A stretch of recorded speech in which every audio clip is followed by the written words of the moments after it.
Perseteruan tetangga antara Sahara dan Yaimin semakin berbuntut panjang. Permasalahan keduanya semakin melebar setelah banyak pihak yang terlibat dan mengetahui kejadian tersebut. Di beberapa media sosial Sahara dan Yaimin sempat memberikan klarifikasi dan penjelasan terkait masalah tersebut.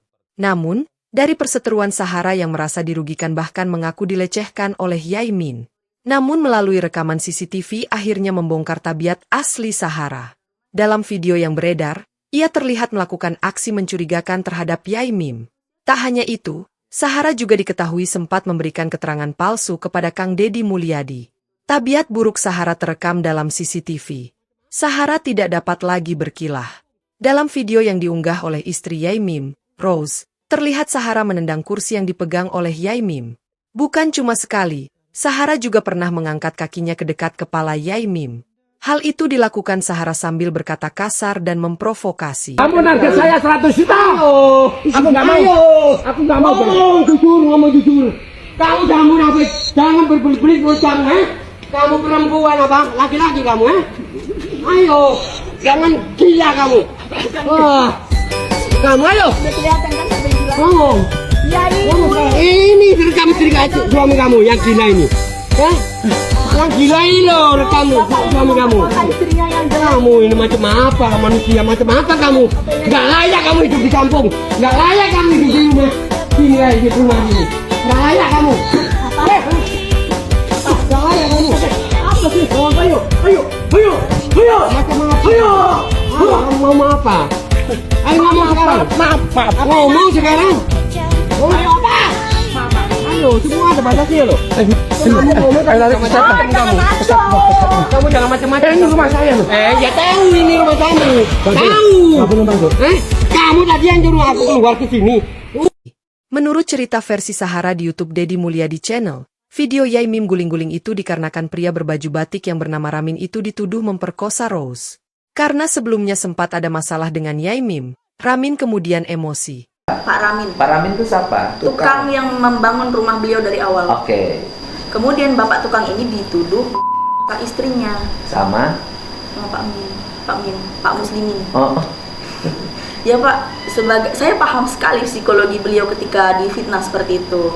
Pastinya marah, gitu. Akhirnya beliau selama ini mendem juga kan, banyak masalah juga dengan Yaimin itu.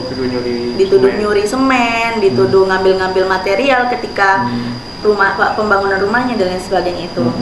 Kemudian Bapak Ramin ini, ya namanya manusia pasti emosi dong Pak.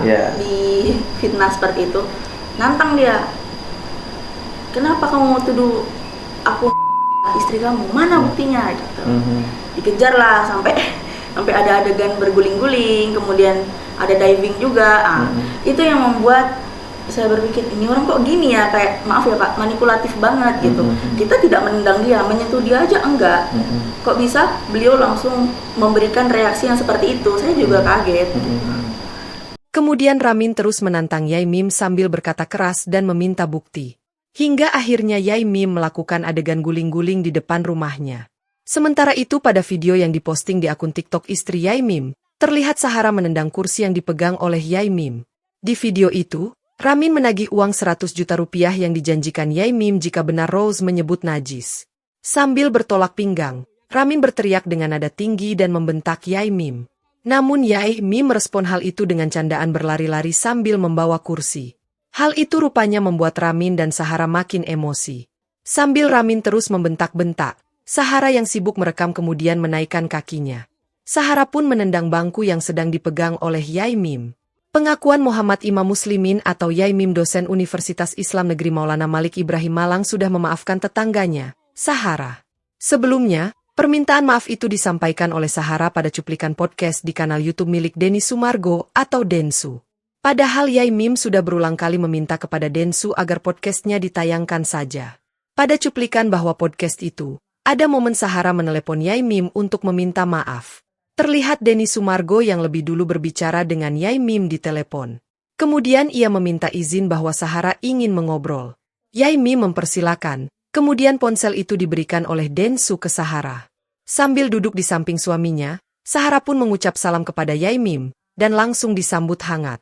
Sahara kemudian meminta maaf kepada Yai Mim disaksikan sang suami. Boleh, silakan. Selamat sore, assalamualaikum. Waalaikumsalam warahmatullahi wabarakatuh. Oke, Mbak Sarah. Iya, saya mohon maaf atas omongan saya yang kasar, perkataan saya yang kurang baik kepada panjenengan. Menanggapi hal itu, Yai Mim membenarkan kalau Sahara sudah meminta maaf. Bukan cuma Sahara, bahkan suaminya, Sofyan juga ikut meminta maaf pada Yai Mim. Menurut Yai Mim, dengan adanya permintaan maaf dari Sahara, berarti tuduhan terhadap dirinya selama ini tidak benar. Atas permohonan maaf itu, Yai Mim pun mengaku sudah memaafkannya. Mari kembali ke awal dan kembali pada diri masing-masing. Tanyakan ke dalam ilmu yang ada dalam dadamu. Ilmumu itu memberitahu bahwa kamu itu benar dan salah. Saya merasa benar, tapi aku ada salahnya loh. Saya yang salah akan minta maaf. Yang saya benar mohon dihargai. Saya juga menghargai kepada Pak Sofyan dan istri Mbak Zuhara. Tentu Anda juga manusia biasa, bukan malaikat. Anda pun bisa bersalah. Saya memaklumi, gitu. Tapi kalau Anda bersalah dan itu Anda sadar, ayo minta maaf. Kami akan memaafkan. Adapun yang saya anggap salah, kemudian Anda tidak sadar salah, ya saya tidak nggak maksa. Mbak, sampean itu salah di ini loh. Dia bantah, ya urusanmu. Kalau kemudian saya berikan hak juga untuk membantah saya nggak merasa bersalah. Kalau ini saya bisa jelaskan ini, itu tetap salah, ya silakan saja, saya menghormati. Tapi yang terpenting ke depan, ayo kita bersaudara, bertetangga, saling menghormati, saling menghargai. Yai Mim juga tak khawatir jika laporan polisi yang dilakukan oleh Sahara itu tetap dilanjutkan. Sementara itu, di YouTube Deddy Mulyadi, Sahara mengaku 4 kali dilecehkan oleh Yai Mim. Dugaan pelecehan itu berupa ucapan Yai Mim yang dianggap mengganggu Sahara. Saya tahu bahwa kesabaran itu tidak ada batasnya. Tetapi saya sendiri sebagai manusia yang membatasi rasa sabar itu.